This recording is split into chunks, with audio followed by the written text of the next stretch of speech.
ابو جہل کی مٹھی کے اندر کنکریاں خود ہی بول پڑی تھیں۔ ابو جہل کی مٹھی میں کنکریاں خود ہی بول پڑی تھیں۔ جب ابو جہل نے پوچھا یا رسول اللہ صلی اللہ علیہ وسلم آپ بتائیں میری مٹھی میں کیا گیا، اگر آپ بتا دیں گے تو پھر میں کلمہ پڑھ لوں گا۔ حضور نے فرمایا اگلی بات کر دی جو عادتاً بندہ اس کو قبول ہی نہیں کرتا۔ سرکار نے فرمایا ابو جہل میں دساں یا تیری مٹھی کے اندر جڑی چیز ہے وہ میرا کلمہ پڑھ کے دسے میں کون ہاں،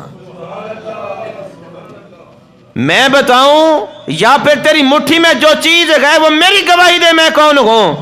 کیا وہ کنکریاں خود ہی بول پڑی تھی؟ وہ حضور کی چاہت تھی، حضور کی چاہت تھی، حضور کی رضا تھی کہ کنکریاں بول کے میری گواہی دیں۔ تو کنکریاں جب حضور نے فرمایا کہ کنکریوں میری گواہی دو تو کنکریوں سے بھی لا الہ الا اللہ محمد الرسول اللہ کی آواز آ گئی تھی۔ اللہ اکبر۔ اللہ رب العالمین نے قبلہ تبدیل فرما کے حضور کو راضی کر لیا۔ حضور کی چاہت ہے نا، حضور کی چاہت ہے حضور راضی ہو جائیں، میرا محبوب راضی ہو جائے۔ قبلہ تھا ادھر منہ کر کے نماز نہیں پڑھنا، مولا ہم نے ادھر منہ کر کے نماز پڑھنا۔ رب نے فرمایا محبوبہ تیری رضا ہے، چل قبلہ بھی تبدیل کر لے، قبلہ بھی تبدیل کر لے۔ حضور کی رضا کی وجہ سے قبلہ بھی تبدیل کر لیا۔ اگر آج لوگ کہتے ہیں حضور کی چاہت سے کچھ نہیں ہوتا، حضور کی چاہت سے کچھ نہیں ہوتا، میں نے کہا جس قبلے کی طرف منہ کر کے ہم نماز پڑھنے یہ چاہت مصطفیٰ کی ہے، قبلہ بنا مصطفیٰ کی چاہت کی وجہ سے گئے۔ اور اللہ رب العالمین نے لامکان کی بلندیوں پر حضور نبی کریم صلی اللہ تعالی علیہ وسلم کو بلایا۔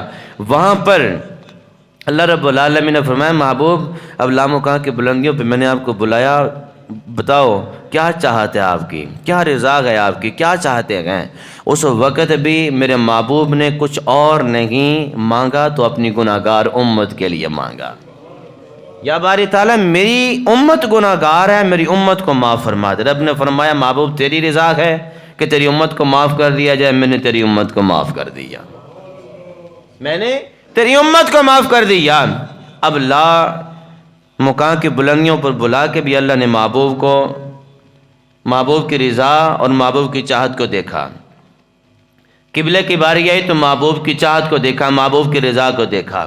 اب آخری اسٹیج گئے، اب آخری درگاہ گئے، آخری جگہ گئے، لامکان کے بعد میدان محشر۔ اس وقت بھی حضور نبی کریم صلی اللہ تعالی علیہ وسلم کی ایک چاہت ہوگی کہ میری ساری امت کی بخشش ہو جائے اور سارے جنت میں چلے جائیں، سارے جنت میں چلے جائیں۔ رب العالمین نے فرمایا محبوب وہ بھی ہم آپ کی چاہت کو پورا کر دیں گے، اس چاہت کو بھی پورا کر دیں گے۔ وَلَا سَوْفَ يُعْطِيكَ رَبُّكَ فَتَرْضَىٰ، اے پیارے محبوب علیہ الصلوۃ والسلام ان قریب ہم آپ کو راضی کر دیں گے، ان قریب ہم آپ کو راضی کر دیں گے، ان قریب ہم آپ کو راضی کر دیں گے۔ قبلے کی باری آئی محبوب کو راضی کر دیا، لامکان کی بلندیوں پر امت کی بخشش کی باری آئی، رب نے فرمایا میں نے معاف کر دیا۔ اب رب فرماتا ہے میدان محشر کے اندر محبوب آپ فرمائیں کہ میری امت کو معاف کر دیا جائے، محبوب میں وہ بھی آپ کی بات کو قبول کر لوں گا، میں وہ بھی آپ کی بات کو قبول کر لوں گا۔ یہ تو خام خیالی ہے کہ لوگ کہتے ہیں حضور کے چاہنے سے کچھ نہیں ہوتا۔ میں نے کہا قبلہ حضور کے چاہنے سے تبدیل ہوا، قبلہ محبوب کے چاہنے سے تبدیل ہوا۔ میں نے کہا سورج ڈوب گیا تھا، ڈوبا ہوا سورج واپس آیا تو حضور کے چاہنے سے واپس آیا۔ میں نے کہا چاند کے دو ٹکڑے ویسے تو نہیں نہ ہو گئے، حضور کی چاہت سے، حضور کی انگلی اشارے سے وہ دو ٹکڑے ہو گئے چاند کے۔ میں نے کہا حضور کی چاہت جہاں پر آ جاتی ہے نا وہ کام ہو جاتا ہے۔ میں نے کہا حضور احد پہاڑ پہ تشریف لے گئے، کیا احد پہاڑ خود ہی جھومنے لگ گیا؟ نہیں، حضور کے قدمین شریفین جب احد پہاڑ کے اوپر لگے نا، احد پہاڑ اپنی قسمت پر رشک کر رہا تھا۔ آج میرے اوپر وہ تشریف لے کے آئے جو لامکان کی بلندیوں پہ تشریف لے کے گئے تھے۔ یہ حضور کی چاہت تھی، حضور کی چاہت تھی کہ میں احد پہاڑ پہ تشریف لے جاؤں۔ جب احد پہاڑ پہ حضور تشریف لے گئے تو احد پہاڑ بھی رشک کر رہا تھا، اور ابو جہل کی مٹھی کے اندر کنکریاں خود ہی بول پڑی تھیں۔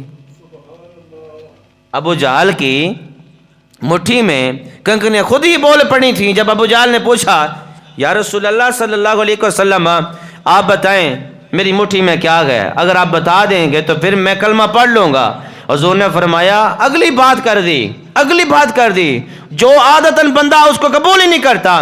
سرکار نے فرمایا ابو جالا میں دساں یا تیری مٹھی اندر جڑی چیز ہے وہ میرا کلمہ پڑھ کے دسے میں کون ہاں؟ میں بتاؤں یا پھر تیری مٹھی میں جو چیز ہے وہ میری گواہی دے میں کون ہوں؟ کیا وہ کنکریاں خود ہی بول پڑی تھی؟ وہ حضور کی چاہت تھی، حضور کی چاہت تھی، حضور کی رضا تھی کہ کنکریاں بول کے میری گواہی دیں۔ تو کنکریاں جب حضور نے فرمایا کہ کنکریوں میری گواہی دو تو کنکریوں سے بھی لا الہ الا اللہ محمد الرسول اللہ کی آواز آ گئی تھی۔ اللہ اکبر۔